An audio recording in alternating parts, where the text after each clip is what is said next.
Alam nyo guys, napakaganda nitong dish drainer na to dahil napakaalwan nga lang niya na linisin. Di ako nakapaghugas kagabi kaya heto't umaga ko na nga lang ginawa. Isinabay ko na din nga itong pagliligpit ng hinigaan namin. Dahil nga nanay tayo, syempre ito na nga yung araw-araw natin na ginagawa. Sada sa magluto, maglaba at mag-asikaso ng mga anak natin. Kaya wala tayong choice kundi gawin nga to araw-araw.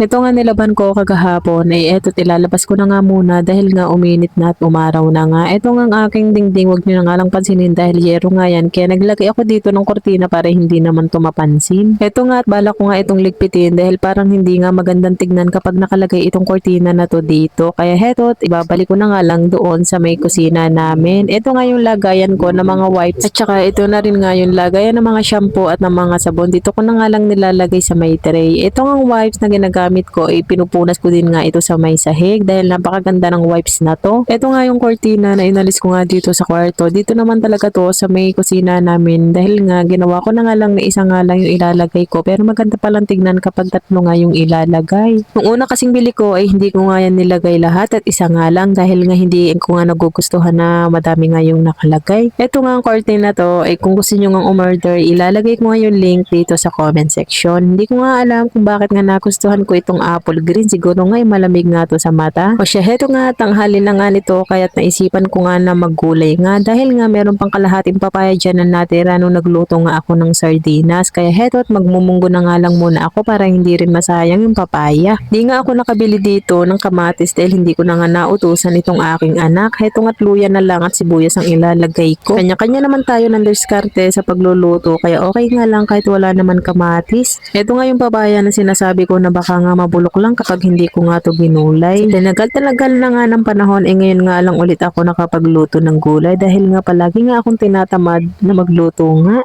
Ito nga at igagayatin ko muna nga itong papaya ng maliliit lang. Buti na nga lang ay meron nga tanim dito ang aking ama na papaya kahit hindi na nga ako bumili. Ito na nga lang munggo ang binili ko halagang 20 pesos nga lang to. Tapos ito naman na luya, yung konting luya nga lang ay halagang 5 pesos nga. Ito nga gayat ng papaya ay ganito nga ang ginagawa ko kapag nagluluto ako ng munggo. Hindi ko nga siya gaanong nilalakihan, maninipis nga lang. Ito namang munggo ay aking nga nilaga muna para nga lumambot. Ito na nga nung nailagay ko nga yung papaya, di ko na nga siya na video kasi nga nalobat ako. Heto at nilagyan ko na rin nga ng malunggay.